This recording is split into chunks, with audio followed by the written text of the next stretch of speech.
Hi everyone, welcome to Kitaabi Cabins. मेरा नाम वाणी है and in this episode I am going to confess why I am not active on Goodreads. Goodreads has been around since 2006 and since then it hasn't really changed a lot. A lot of people really pushed me to come on Goodreads and I did. I tried a lot but I failed.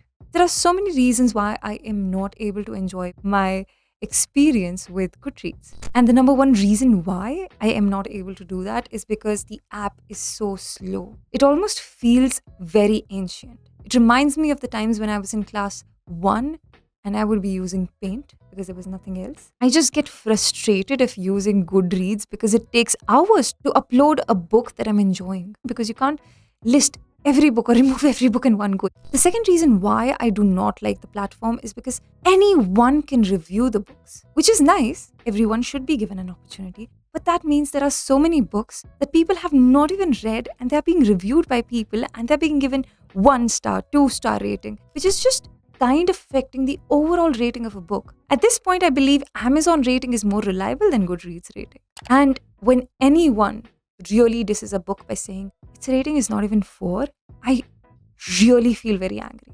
Because I think the whole point of reading a book is not just its reviews. Sometimes it's also about the process of reading a book. That doesn't mean books should not be reviewed.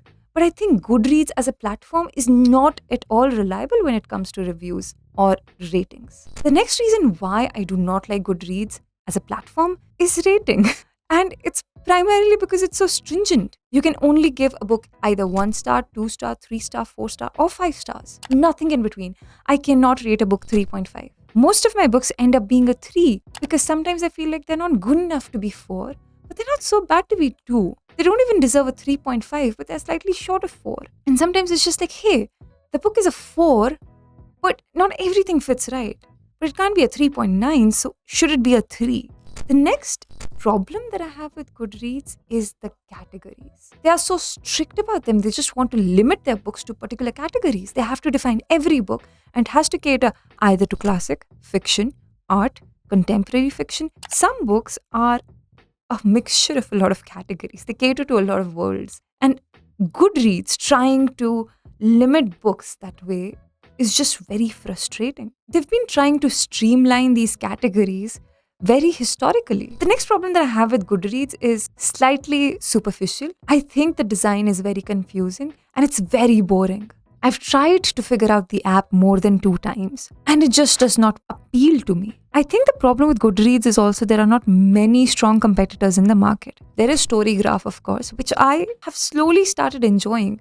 The fact that they offer to you moods instead of categories is really nice. And they also have graphs to show how much you've read, what your speed usually is when it comes to reading, the kind of books you like to read. There are insights that probably you do not know about yourself. And that is one reason why I think I'm making a shift to Storygraph. And thank you to all the Chalchitra book club members that we have on WhatsApp for pushing me to pick up Storygraph. And that brings me to another thing that I hate about Goodreads that's actually very good in Storygraph, the recommendations. By now, after feeding Goodreads at least 70 good books that I like, I still do not get the recommendations that really match my appetite when it comes to reading. And I wouldn't recommend anyone to go after the books that are recommended to them when they're reading Goodreads. In a world where you have YouTube Music, Apple Music, Spotify Music, where you're just getting music based on your taste, it's very disappointing. Why can't there be something similar but for books? And these are my problems with Goodreads.